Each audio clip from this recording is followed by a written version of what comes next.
Đưa đây.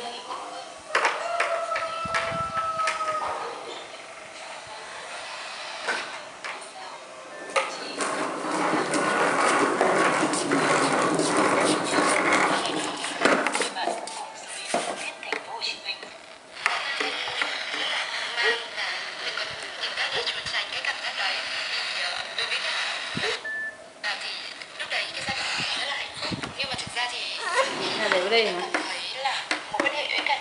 Để đây chứ. Bạn bè thôi. Gia đình hai bên cũng rất là sốc khi mà mình thứ nhất là mình đang yêu con gái. Khi đấy thì mình cảm thấy có lỗi với cả gia đình, với cả chồng mình và thậm chí với cả con mình nữa. Và mình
tìm cách xem hả?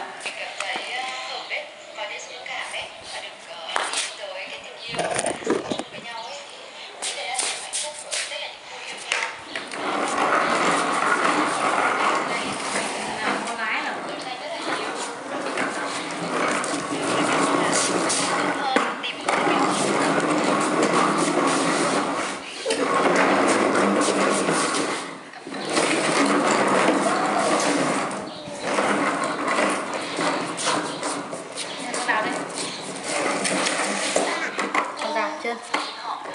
Đấy.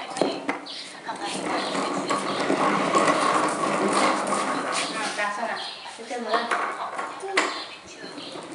Đấy.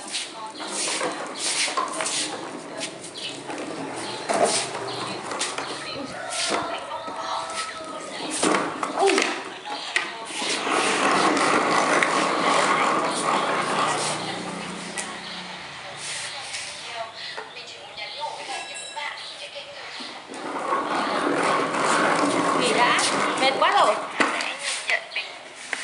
Nghỉ đã, mệt quá. Hiện tại cả hai đều đã có những công việc ổn định. Năm 2013, Đông là chị dạy xe và lắp đặt.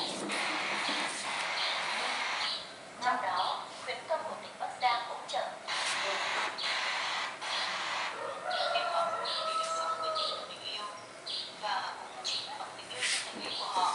Nên sau 2 năm phản đối gay gắt, giờ đây gia đình của cả hai bên đã chấp nhận mối quan hệ đồng giới này. Cũng sửa đổi dấu phản của